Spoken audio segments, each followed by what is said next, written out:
बिस्मिल्लाहिर्रहमानिर्रहीम अस्सलाम वालेकुम। Welcome back to my channel. कैसी है मेरी यूट्यूब फैमिली? उम्मीद करते हैं आप सब लोग खैरियत से होंगे। आज मैं आप लोगों के साथ शेयर कर रही हूँ गोंद के हलवे की रेसिपी, जो कि जोड़ों के दर्द के मरीजों के लिए बहुत ज़्यादा फ़ायदेमंद है। आप लोग लाजमी बना कर रखिएगा और सर्दियों में तो बहुत ही ज़्यादा फ़ायदेमंद है। आप लोग 2 चम्मच सुबह लीजिएगा, 2 चम्मच शाम में दूध के साथ लीजिएगा, आप लोगों को नुमाया फ़र्क फ़ील होगा।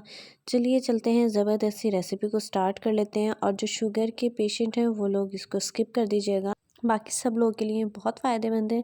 चलिए चलते हैं, टाइम वेस्ट किए बगैर बिस्मिल्लाह पढ़कर हम रेसिपी को स्टार्ट कर लेते हैं। हमने सबसे पहले एक बर्तन में पानी ऐड करना है और हम ये चाशनी रेडी कर रहे हैं, तो इसके अंदर हमने 1 कप गुड़ ऐड कर देना है।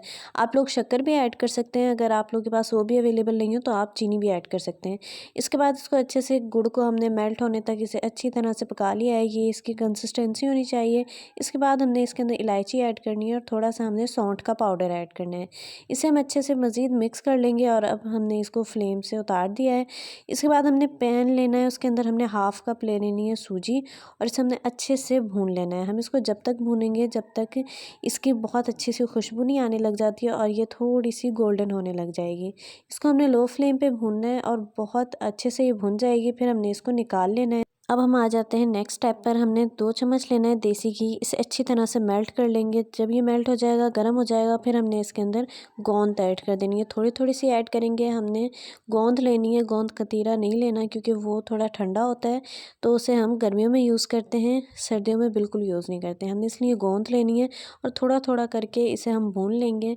और जैसे ये साइज़ में डबल हो जाएगी, फूल जाएगी अच्छे से, जो है ये भुन जाएगी, फिर हम इसको निकाल लेंगे। और मज़ीद हमने थोड़ा सा ऑयल ऐड करना है और मज़ीद जो बची हुई होगी गोंद उसे ऐड करके उसे भी हम भून लेंगे। इसको अच्छे से भूनने के बाद इसको भी हम साइज़ में, जब ये डबल हो जाएगी, फूल जाएगी, फिर हम इसको निकाल लेंगे और इसको भी हम ठंडा होने देंगे थोड़ा सा। इसके बाद ये देखें, जब ये अच्छे से भुन जाती है तब ये इस तरह से हो जाएगी। इसके बाद अब हमने अगेन इसमें थोड़ा सा देसी घी लेना है, उसके अंदर हमने नट्स को ऐड कर देना है। तो हमने 1/3 कप लिया था काजू और 1/3 कप ही हमने इसके अंदर बादाम लिए थे। इन्हें अच्छे से हम इनको अच्छे से भून लेंगे। इनको भूनने के बाद अब हमने मज़ीद घी लेना है, देसी घी, और इसके अंदर हमने ऐड करना है ब्राउन वाला जो चक्की का आटा होता है वो ऐड करेंगे। तकरीबन 1.5 कप हमने इसमें ऐड करना है और इसे अच्छी तरह से हम भून लेंगे। इसकी भुनाई ज़्यादा अच्छे से करनी है क्योंकि इसकी स्मेल जो होती है रॉ वाली वो ख़त्म हो जानी चाहिए और बहुत अच्छी सी इसकी खुशबू आने लग जाएगी। इतना हम इसे अच्छे से भूनेंगे।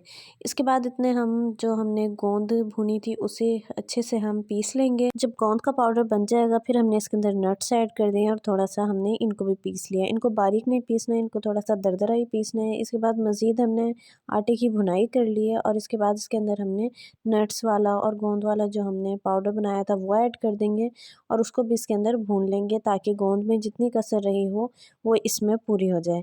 इसके बाद जब ये अच्छे से भुन जाएगा और बहुत अच्छी सी इस टाइम पर खुशबू आने लग जाएगी, फिर हम इसमें ऐड कर देंगे भुनी हुई सूजी और उसे ऐड करके इसे अच्छे से मज़ीद पका लेंगे। और इसके बाद हमने कद्दूकस हुआ इसके अंदर खोपरा ऐड कर देना है। जो पिसा हुआ खोपरा आता है वो इसमें ऐड नहीं करेंगे, हमने इसके अंदर कद्दूकस वाला खोपरा ऐड करना है। इसके बाद जो हमने चाशनी रेडी की थी उसे हमने छान के इसमें ऐड करना है ताकि जो नीचे के कंकर वगैरह हैं वो हम निकाल दें।